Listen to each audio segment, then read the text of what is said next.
Welcome. In this quick and easy tutorial, I'm going to be showing you how to change your name on TikTok.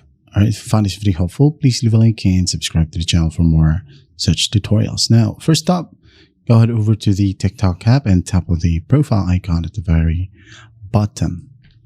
Okay, tap on it and tap on edit right here besides or below your profile. And then once that's done, you'll have name and username.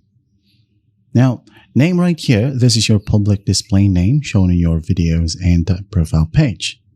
Now, username is your unique @ handle or your unique @ if you're using Instagram, used for tagging, searching, and your profile URL link. Now, to change your name, tap on the name right here, and then just basically change it to whatever you want, and then just tap on save right here. And do take note that your name can only be changed once every 7 days. All right, so go ahead and tap on save, wait a bit, and after that, you are good to go. That's how simple it is to change your name on TikTok. I hope this video helps, and I'll see you in the next one.